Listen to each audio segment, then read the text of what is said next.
एक और देखा जाए जो अभी महाराज जी का सबक सुन रहे थे कि मन मानी अपनी करी ना गुरु सीख सुधाई, और फिर उसका परिणाम क्या होता है, मंगल सखा न को भयो जब विपदा सिर पर। एक संसार में धारणा है, मैं सारा जीवन को जो भी करता हूँ वो सुख के लिए करता हूँ। और एक दूसरी धारणा क्या है, जितना ईश्वर भक्ति का, सत्संग का, गुरु की बात हम करते हैं, वो भी केवल एक संसार के सुखों से हमें जोड़ दिया है कि अगर मेरे कर्मों से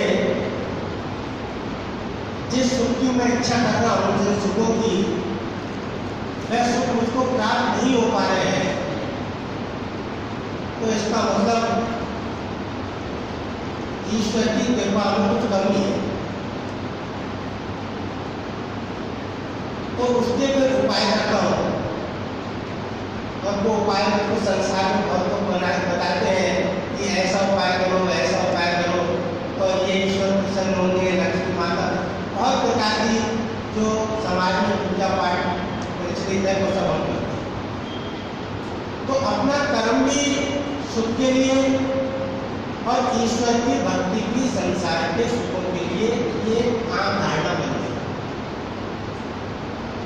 इसका रहस्य हम नहीं जान पाते कि वास्तव में ईश्वर भक्ति का उद्देश्य क्या है। जिस कार्य के लिए मनुष्य का शरीर मिला,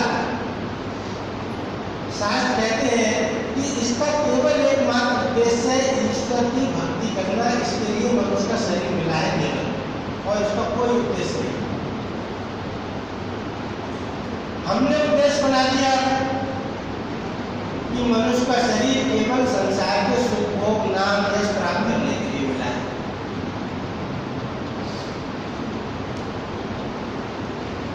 बात बिल्कुल उल्टी है। अब मार्ग ये सही कौन बताए? संसार में जो व्यक्ति हमको मिलते हैं, जो संसार की शिक्षा है, वो भी संसार के उद्देश्यों को हमको पूरा करना सिखाती है, कैसे अपने लक्ष्य को प्राप्त करें। और वो लक्ष्य क्या है? संसार की प्राप्ति के लक्ष्य। तो ये कहाँ से मिले बात? तो जो वास्तव में संत हुए, शास्त्र हुए, वो हमको ये रहस्य बताते हैं कि वास्तव में ईश्वर की भक्ति क्यों की जाती है, इसका रहस्य क्या है, क्या मनुष्य जीवन का लक्ष्य है। हम सुख के लिए संसार काम करते हैं, सुख के लिए ईश्वर की भक्ति करते हैं, और उसी सुख के लिए जीवन जीते हुए फिर कहते हैं कि मुझ पर ईश्वर की कृपा नहीं, क्योंकि जीवन में कर्म सुख के करते हुए भी ऐसे वो दुख आते हैं, रोग भी आता है, शोक भी आता है, संयोग भी होता है, वियोग भी होता है, कितनी ट्राई करते हैं। तो इसका रहस्य क्या है? देखिए कि हम लोग का शास्त्र मार्गदर्शन करते हैं, हम उल्टी बात सोच के चलते हैं, शास्त्र का मर्म नहीं समझते। वहाँ लिखा कि जिस पर मैं कृपा करता हूँ, हमारी धारणा क्या है, और जिस ईश्वर की हम पूजा कर रहे हैं वो क्या कह रहे हैं हमसे? जिस पर मैं कृपा करता हूँ, यस्य अनुग्रह इच्छामि, यस्य अनुग्रह इच्छामि, अर्थात जिस पर मैं अनुग्रह की इच्छा रखता हूँ, अनुग्रह को कृपा करता हूँ, ये ईश्वर का बात है। क्या करता हूँ? तस्य सर्वं धराम्यहम्, हमारी धारणा से बिल्कुल विपरीत बात कह रहे हैं। तस्य सर्वं धराम्यहम्, उसका सब कुछ हर लेता हूँ। हरिष्य में तद धर्म, उसका सब धन हर लेता हूँ। अगर ये बात सुने तो ईश्वर की पूजा करना छोड़, हमारा जिस पर मैं कृपा करता हूँ, अनुग्रह करता हूँ, हरिष्यते तद्धनम करोमि बंधु विच्छेदम, उसका बंधु बांधवों से विच्छेद कर देता हूँ। अर्थात आज हम क्या करते हैं, आज हमारी डिपेंडेंस हम ईश्वर की तरफ क्यों नहीं बढ़ पाते? सारी डिपेंडेंस संसार पर है, पुत्र, परिवार, भाई, बंधु, माता, ये सब डिपेंडेंस है। ईश्वर पर नहीं होती डिपेंडेंस। जिसके 100 सहारे खड़े हो वो 101 की तरफ क्यों भागेगा? जिसका कोई ना हो वो भागता है ईश्वर की तरफ। तो कृपा का पात्र तो तुम जब होगे जब उसकी तरफ जाओगे। जब उसकी तरफ मुंह ही नहीं है तो कृपा का पात्र कहाँ से होगा? और वो कह रहा है कि मैं जब कृपा करूंगा तो तुम्हारे मुंह अपनी ओर मोड़ूंगा। तो कब मोड़ेगा मुंह? जब तुम्हारा संसार की ओर से मुंह उसकी तरफ जाए। तो कह रहे करोमि बंधु विच्छेदम हरिष्यते तद्धनम सा दुखेन जीवति, वह दुखपूर्वक जीता है। इतनी कड़ी सत्य है, तब इस मार्ग पर चला जाता है। इसीलिए कहा गया कि ईश्वर भक्ति के मार्ग पर चलना, धर्म के मार्ग पर चलना तलवार की धार पर चलने के समान। इसीलिए संसार में इसका ये परिणाम दिखाई देता है जो हम संसार में देखते हैं। भीड़ें बहुत दिखाई देती है, चलने वाला कोई लाखों में एक होता है और बस वो इसी को वो मान लेते हैं। कारण क्या है? और जब तक ये दिशा हमारी नहीं बदलेगी, क्या दिशा? कि संसार की ओर दौड़ना, संसार के सुखों की ओर, संसार के भोगों की ओर, संसार के विषयों की ओर, तब तक कभी भी व्यक्ति ईश्वर मार्ग पर चल नहीं सकता। ये हमारा जीवन का अपना अनुभव है और ये संसार में दिखाई देता है। एक छोटा सा इसमें आता है महाराज जी के शिष्य का प्रसंग। ये प्रैक्टिकल लाइफ होती है जो सत्पुरुषों का जिसका लीला है, ये हमको प्रैक्टिकल लाइफ दिखाता है वास्तविकता क्या होती है इन कथानक के माध्यम से। कह रहे हैं, देखिए क्या लिख रहे हैं, गुरु कृपा के अवतरण के अनेक रूप होते हैं। अक्सर भक्त लोग गुरु कृपा का अर्थ अपनी मनोकामनाओं की पूर्ति के संबंध में देखते हैं। यह है फैक्ट कि साहब मेरे ऊपर बड़े गुरु की कृपा हो गई। जब मैं उस मंदिर में जाता हूँ, उस पीठ पर जाता हूँ, वो बड़ा सच्चा दरबार है, वो बड़ा सच्चा स्थान है। क्यों है? उसमें उसको तो मिली है, इसलिए नहीं है। इसलिए है कि वहाँ जाने से मेरी बड़ी मनोकामनाएं पूरी हो गई, जिनके कारण मैं दुखी था वो मेरे दुख दूर हो गए, इसलिए मैं सच्चा स्थान है। ये धारणा है हमारी, और इसी को लेकर हम सारा जीवन ईश्वर की भक्ति पूजा पाठ करते हैं। तो पहला है कि अक्सर भक्त लोग गुरु कृपा का अर्थ अपनी मनोकामनाओं की पूर्ति के संबंध में देखते हैं। उनके विचार में गुरु कृपा का अर्थ दुनियावी सुख की वृद्धि होता है। यही है गुरु कृपा का। महाराज की बड़ी कृपा है, सब कुछ बड़े मौज में चल रहा है, खूब बढ़िया व्यापार चल रहा है, खूब बढ़िया सर्विस चल रही है, परिवार के सब लोग खूब सुख भोग रहे हैं, सब स्वस्थ है, ये सब गुरु कृपा है। कोई ही विवेकी ईश्वर कृपा के अर्थ को समझ पाता है, ये विवेक का काम है। और हम सबने पढ़ा है कि जब महाभारत का युद्ध खत्म हुआ और सब लोग विदा हो रहे थे, भगवान कृष्ण भी जब जा रहे थे, तो सबने अनेक प्रकार की वस्तुएं उनसे मांगी। जब भगवान कृष्ण ने अपनी बुआ कुंती से पूछा कि बुआ आप क्या चाहती हो, तब उन्होंने कहा कि हे कृष्ण मुझको दुख प्रदान। ईश्वर भक्ति स्थिति अलग होती है,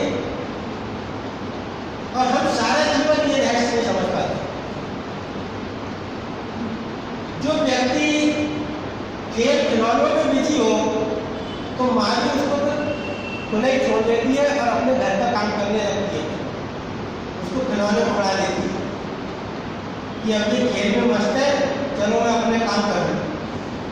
तो जब व्यक्ति संसार के सुखों में ही मस्त है तो ईश्वर को क्या जरूरत है, उसका जब ध्यान ही नहीं। तब जब भगवान ने कहा कि हे कृष्ण मुझको दुख दो, तब वो भी पहले ही वक्त ऐसा था तो कह रहा है मुझको दुख दो। तब उन्होंने पूछा कि ऐसा तो कुछ नहीं, कोई नहीं मांगता कि मुझको दुख दो, तुम क्यों मांग रही हो?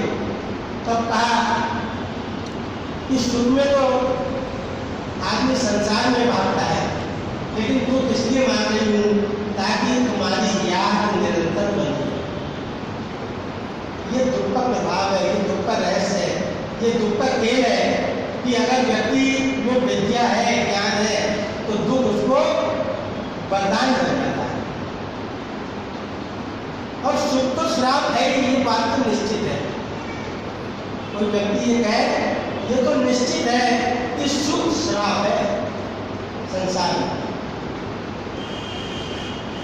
जिसके लिए हम सारे जीवन खत्म करते हैं। तो वो कह रहे हैं कि कोई ही विवेकी ईश्वर कृपा के अर्थ को समझ पाता है। वास्तव में ईश्वर कृपा तो प्रत्येक जीव पर नित्य हो रही है और वह कृपा सदा दुख के रूप में प्रकट होती है। अब ये लिखने वाले जो है प्रोफेसर सोमराय गुप्ता जी, ये लेखक भी अद्भुत है, शास्त्र है बस बिल्कुल। वो कह रहे हैं कि वास्तव में ईश्वर कृपा को प्रत्येक जीव पर नित्य हो रही है और वह कृपा सदा दुख के रूप में प्रकट होती है। हम दुख को बड़ा खराब मानते हैं, लेकिन वो कह रहे हैं कि ईश्वर की कृपा दुख के रूप में प्रकट होती है।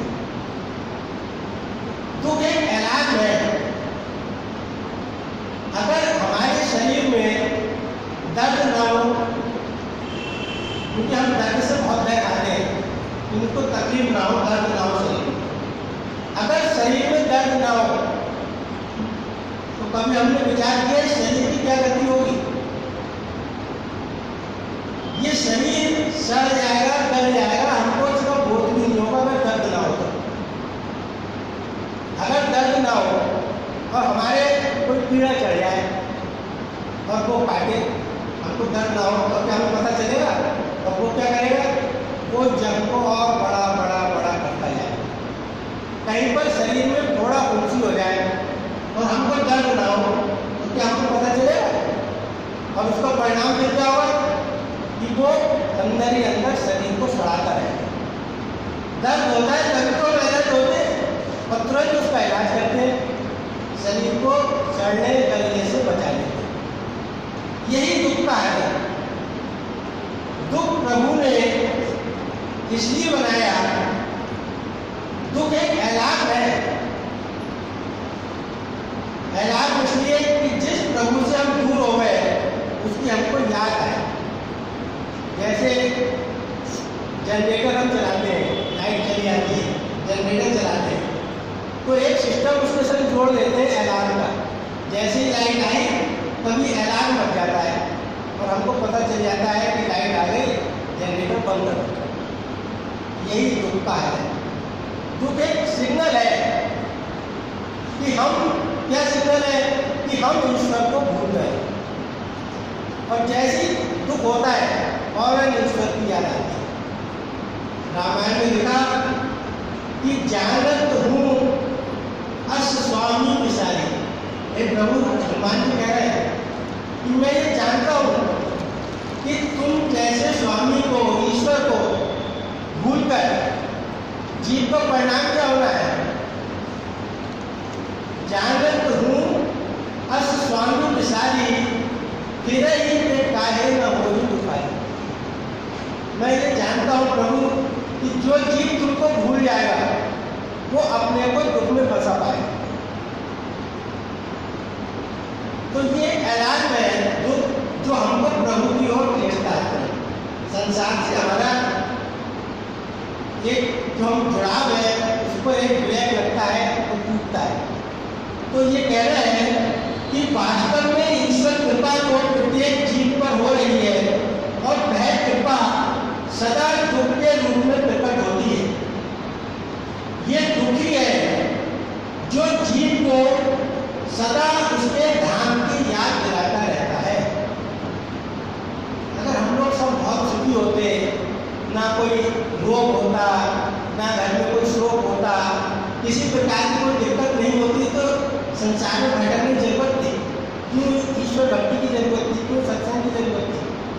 कहते हैं जब मंदिर में जाता हूँ तो बड़ी शांति मिलती है, सत्संग में आता हूँ तो बड़ी शांति मिलती है। उसका मतलब क्या है कि जीवन अशांति में गुजर रहा है, तभी तो शांति की बात करता हूँ। संसार में शांति नहीं मिली, यहाँ आकर शांति मिली, गुरु चरणों में आकर, भगवान के दरबार में आकर। इसका मतलब संसार में तुम भोग रहा हो, तो जब दुख है तभी तो शांति की ओर भागता हूँ, जब अशांति है तो ये जो अशांति है, दुख है, ये मुझको ईश्वर की तरफ आकर्षित करता है, ईश्वर की तरफ खींचता है। तो कह रहा है ये दुखी है जो जीव को सदा उसके धाम की याद दिलाता रहता है। एक बार एक प्रेमी ने गुरुदेव से प्रश्न किया, महाराज जी मोक्ष का क्या हेतु है? कुछ लोग कहते हैं कि मोक्ष का कारण जीव का अपना प्रयत्न है, कुछ लोग कहते हैं ईश्वर कृपा ही मुक्ति का एकमात्र साधन है। अलग अलग, लेकिन यहाँ ब्रह्मज्ञानी का शब्द क्या है? गुरुदेव ने उत्तर दिया, प्रेमी जब जीव को परम दुख की प्राप्ति होती है, ये बड़ी महत्वपूर्ण बात है कि हम लोग के लिए एक याद रहना चाहिए जो सतगुरुदेव कह रहे हैं। प्रेमी जब जीव को परम दुख की प्राप्ति होती है तभी वह समझ पाता है कि यहाँ उसका ठिकाना नहीं है। सारा जीवन तो ठिकाने बनाने में रहेगा संसार के, लेकिन जब ये पक्का निश्चय हो जाता है, कि विश्वास हो जाता है, जब जीव को परम दुख की प्राप्ति होती है तभी वह समझ पाता है कि यहाँ उसका ठिकाना नहीं है। ये गहरी नाउम्मीदी उसमें सच्चे आनंद की जिज्ञासा उत्पन्न करती है। गहरी नाउम्मीदी, आज हम गहरी नाउम्मीदी में नहीं है।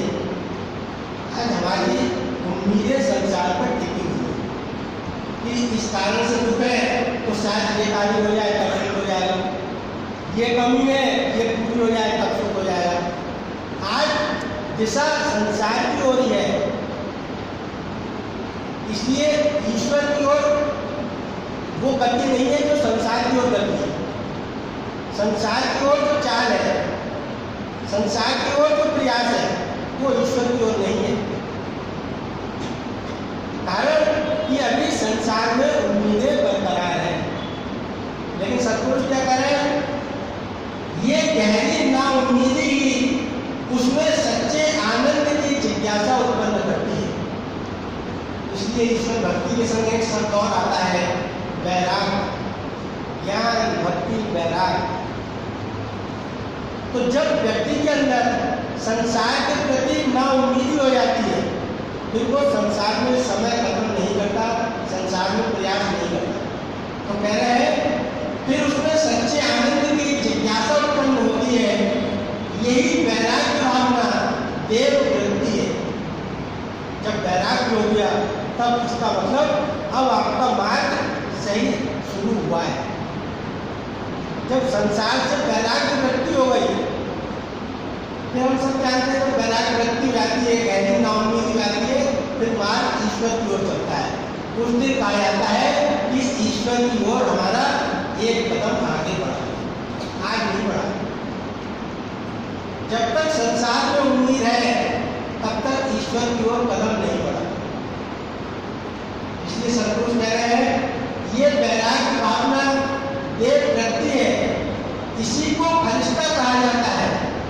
जब जीव इस देव वृत्ति से संपन्न होता है तभी जीव किसी संत को सही अर्थों में अपना गुरु मानता है, सही अर्थों में अपना गुरु मानता है। आज हम कहते तो है ये बात, अगर सबसे पूछो जितने जंगल संतावाद में आने वाले हैं, यहाँ से आप किसको मानते हो, सब कह देंगे कि महात्मा मंगलराम जी हमारे गुरु। लेकिन जैसा हम सुन रहे हैं, अगर ये लाइनें पढ़ के हम देखें तो क्या वास्तव में उनको हमने जिस रूप में गुरु मानना चाहिए था वो माना है? हम में से 20 साल हो गए लोगों को सत्संग में आते, 40 साल हो गए किसी को आते। आज भी टाइम 7:30 का 8, 8:30, 9 हो सकता है। आज भी हमारे जीवन में सत्संग सुनने की एक पक्का नियम नहीं है, सादगी का जीवन में पक्का नियम नहीं है, सिमरन का नियम नहीं है, सत्संग का नियम नहीं है। सद्गुरुदेव मंगलराम जी हमारे गुरु, ये सब कहा है। संगत में 99% लोग तैयार है, हम भी उसी श्रेणी में।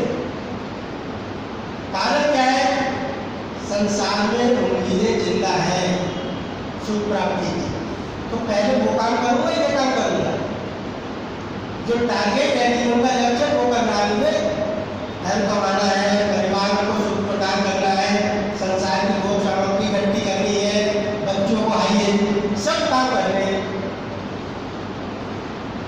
गुरु मंगलराम जी हमारे ये जीवन काल है। अपने जीवन में हम सबसे आगे हैं उस श्रेणी में। बात नहीं आती है डॉक्टर, तो इसलिए कहा कि जीवन का होता क्या है? फिर शिकायत होती है कि मैं तो 40 साल से सत्संग में जुड़ा हूँ, 50 साल से, आज तक बना कुछ नहीं। बनेगा कहाँ से? जो बनाओ तो वही तो बनेगा, जो बनाया वो बन गया। पैसे की इच्छा थी वो कमा लिया, संपत्ति की इच्छा थी वो इकट्ठा कर ली, जो चीज चाहिए वो प्राप्त हो गई। तो इसलिए कहते हैं ये मार्ग कब तय होता है? कोई भी शास्त्र आप पढ़िए, रामायण को देख लीजिए, गीता को देख लीजिए, पर लिखा कि भवानी शंकर बंदे श्रद्धा विश्वास रूपिणो याभ्याम बिना न पश्यन्ति सिद्धा स्वांतः निष्ठा। ये जो अध्यात्म मार्ग की नींव है, इसकी जड़ है, इसका आधार है, वो जिस भी गुरु को हम मानते हैं, जिस देवता को मानते हैं, जिस शास्त्र को मानते हैं, बलिका कि भवानी शंकर बंदे श्रद्धा विश्वास रूपिणो।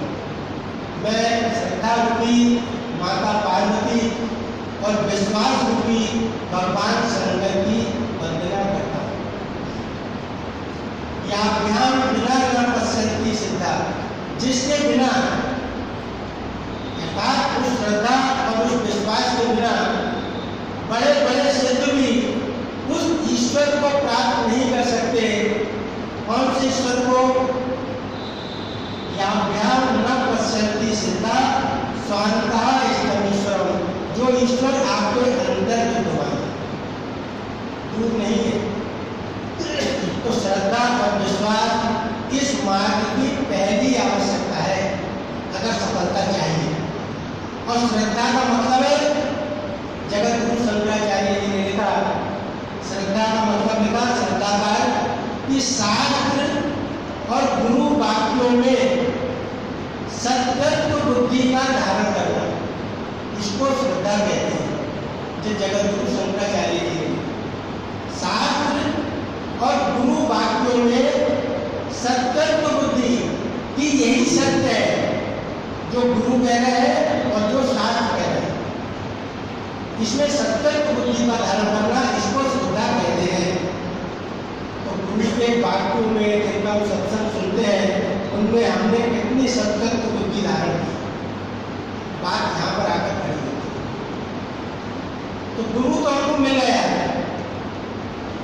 उसने कृपा में कर दी, सारा मार्ग दे दिया, लेकिन हमारी सत्य बुद्धि में आज भी कमी है, आज भी संशय है।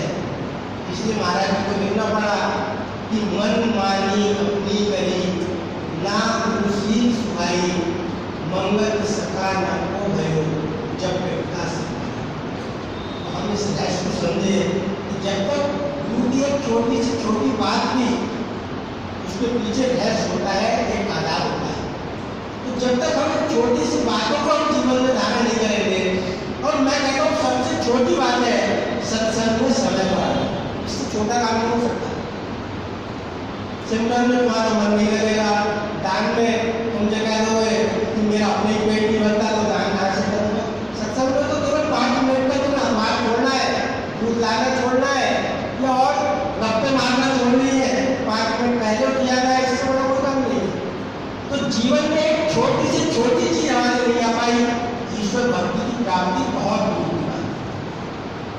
हम इस रहस्य को समझे, बड़े भाग से हमको गुरु की प्राप्ति हुई है। कम से कम एक ही नियम को बनाकर चले, एक नियम पे फॉलो करेंगे तो दूसरे पे चलने की अपने आप शक्ति आएगी। जब 2 करेंगे तो 4 पर चलने की शक्ति आएगी। लेकिन हम एक को फॉलो नहीं कर पाते, कहाँ की गुरु भक्ति, कहाँ की गुरु प्राप्ति, इसलिए कुछ नहीं बनता। तो कम से कम छोटे छोटे नियमों को जीवन में धारण कर सकते हैं, ताकि जीवन में हमारे सही रूप में गुरु परायणता है और हम गुरु कृपा को प्राप्त करने के अधिकारी बने। कोई सत्य